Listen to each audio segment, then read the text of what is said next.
Municipal ఎన్నికలు చూస్తుంటే ఏ రాజకీయ పార్టీ కూడా మున్సిపల్ ఎన్నికల్లో ఒక ప్రచారాన్ని మనం చూస్తుంటే ఏ రాజకీయ పార్టీకి కూడా సిద్ధాంతాలు లేవు. తెలంగాణ రాష్ట్రంలో ఈ రాజకీయ పార్టీలన్నీ సిద్ధాంతాలు గాలికి వదిలేసినాయి. ఎంత అపవిత్రమైనటువంటి పొత్తులు, ఎంత అక్రమ సంబంధాలంటే అసలు సిగ్గనిపిస్తుంది ఈ పార్టీలను చూస్తే. దక్షిణ తెలంగాణలో సిపిఐ కాంగ్రెస్ పొత్తు, ఉత్తర తెలంగాణలో బీఆర్ఎస్ సిపిఐ సిపిఎం పొత్తు. దక్షిణ తెలంగాణ ఓ జిల్లాలో కాంగ్రెసు సిపిఐ సిపిఎం పొత్తు, మళ్ళీ పక్క జిల్లాలో సిపిఐ సిపిఎం బీఆర్ఎస్ పొత్తు. అదేవిధంగా ఇంకొక జిల్లాలో కాంగ్రెసు బీఆర్ఎస్ పొత్తు, ఇంకొక జిల్లాలో బీజేపీ కాంగ్రెస్ పొత్తు. అదేవిధంగా ఇంకొక జిల్లాలో బీజేపీ కాంగ్రెసు బీఆర్ఎస్ పొత్తు.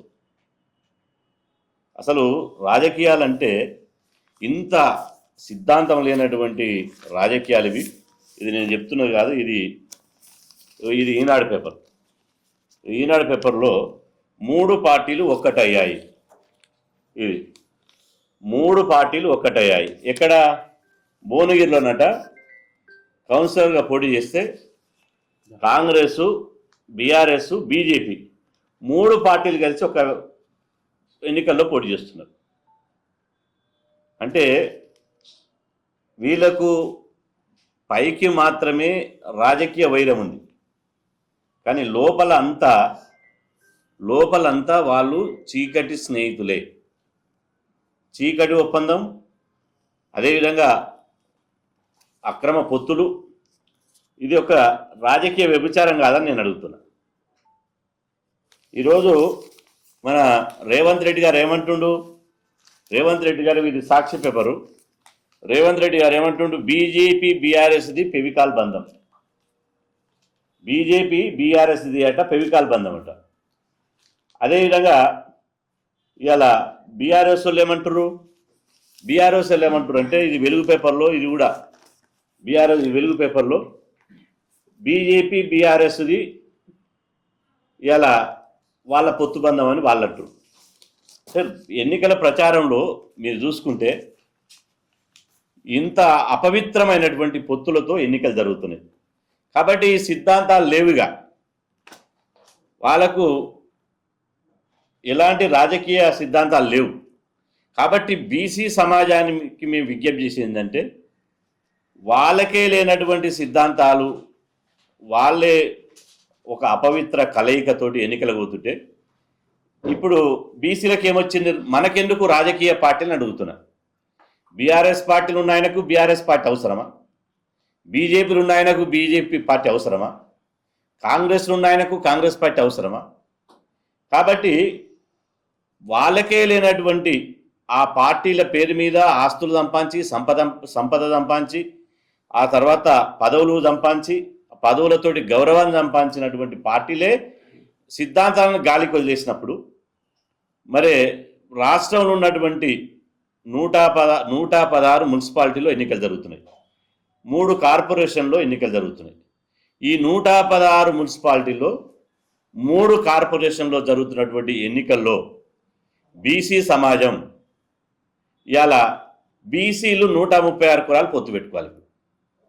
పొత్తు అనేది బీసీల మధ్యన జరగాలి. ఇప్పుడు పార్టీల మధ్యన కాదు పొత్తు రాష్ట్రంలో జరిగేది, బీసీల మధ్యన పొత్తు జరగాలి. ఆ పార్టీ ఈ పార్టీ ఈక పార్టీ తోక పార్టీ అనేది బీసీలు చూడొద్దు. బీసీలు చూడాల్సింది ఎన్నికల్లో నిలబడ్డది బీసీ బిడ్డడా కాదా చూడాలి. ఇవాళ 116 మున్సిపాలిటీలో ఇవాళ దాదాపు 38 మున్సిపల్ చైర్మన్లు బీసీ రిజర్వేషన్లు అయ్యాయి. కానీ ఎంత రావాలి?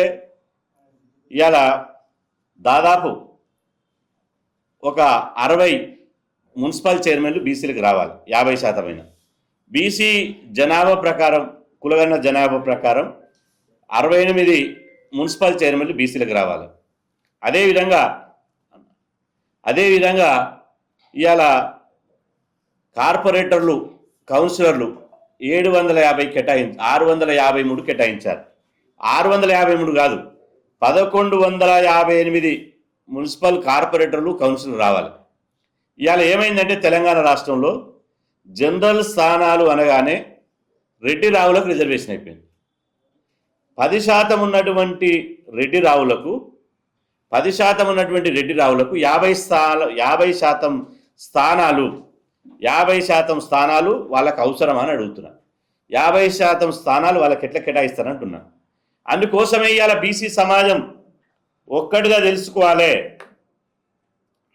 పార్టీలు కేవలం అవి నిమిత్త మాత్రమే, పార్టీలతో సంబంధాలు వద్దు.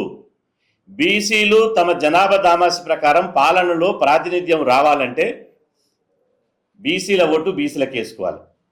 బీసీల ఓటు బీసీలకు వేసుకునడం ద్వారా ఓటు మనదే, సీటు మనదే అవుతుంది.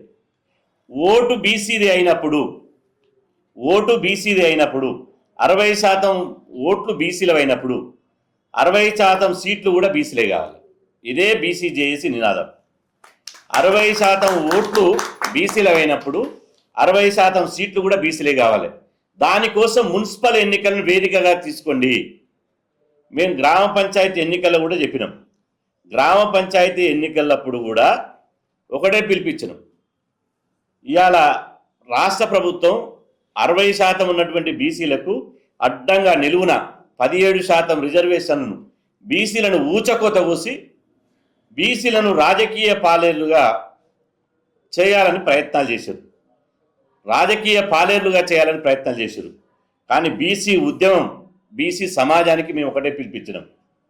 బీసీలారా, ఓటు అనే ఆయుధంతో అగ్రకుల ఆధిపత్య దొరల పటేళ్ల పాలనను పాతి పెట్టాలి. ఓటు అనే ఆయుధంతో అగ్రకుల పటేళ్ల దొరల పాలనను పాతి పెట్టాలి. గ్రామ స్థాయి నుంచే బీసీ రాజ్యానికి పునాదులు కావాలి, పునాదులు పడాలి. బీసీ రాజ్యాధికారానికి పునాదులు వాడాలంటే సర్పంచ్ ఎన్నికల్లో బీసీలను పార్టీలకు ఖచ్చితంగా గెలిపించుకుందామని మేము పిలుపునిస్తే ఇవాళ 17% రిజర్వేషన్ ఉన్నటువంటి సర్పంచులు, ఇంతకుముందు మా బొల్లెపల్లి స్వామి గారు చెప్పినట్టు 53% సర్పంచ్లను గెలవగలిగారు. 53% బీసీ బిడ్డలు సర్పంచ్ గెలవగలిగారు. ఇప్పుడు కూడా అంటున్నాం, ఈ రెడ్డి రావులు వాళ్ళు 10% ఉన్నారు, వాళ్ళు 10%కే పరిమితం కావాలి. మిగతా ఎస్సీ ఎస్టీలకు పోను, మిగతా స్థానాలన్నీ బీసీలే కావాలి. అందుకనే బీసీ ప్రజలారా ఓటు యుద్ధం మొదలుపెట్టండి. 11 తారీఖు నాడు ఆత్మ సాక్షిగా ఓటు యుద్ధం, ఓటు అనే ఆయుధాన్ని చేతబట్టి అగ్రకుల ఆధిపత్య దొరల ఇవాళ పటేళ్ల పాలనను పాతిపెట్టడానికి ఓటు అనే ఆయుధంతో ఒక్క పోటు పొడిస్తే బీసీ బిడ్డలను గెలిపించుకోవడం ద్వారా తెలంగాణలో మన రాజ్యానికి పునాదులు పడతాయని చెప్పి సందర్భంగా తెలియజేస్తున్నా. కాబట్టి 11వ తారీఖు నాడు జరిగేటువంటి ఈ ఓట్ల యుద్ధంలో బీసీలు ధర్మయుద్ధం చేయండి, రాజకీయ యుద్ధం చేయండి. బీసీలు తమ ఓటు తాము వేసుకోవడం ద్వారా ఇవాళ ఖచ్చితంగా బీసీల రాజ్యాధికారానికి పునాదులు పడతాయి. ప్రస్తుతం బీసీల పార్టీ లేదు కాబట్టి ఇవాళ మీరు ఏ పార్టీ అయినా సరే ఆ పార్టీలో ఉన్న బీసీలను గెలిపించుకోండి. మళ్ళీ వచ్చే మున్సిపల్ ఎన్నికల నాటికి 100% మన బీసీల పార్టీ ఉంటుంది. అప్పుడు మన పార్టీ, మన ఓట్లు మనం వేసుకొని ముఖ్యమంత్రిని మనమేద్దాం.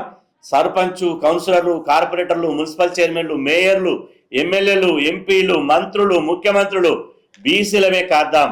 పాలితులు ఉన్నటువంటి బీసీలం పాలకులు ఎదుగుదాం. దానికోసం కృషి చేయాలని చెప్పి నేను విజ్ఞప్తి చేస్తున్నాను.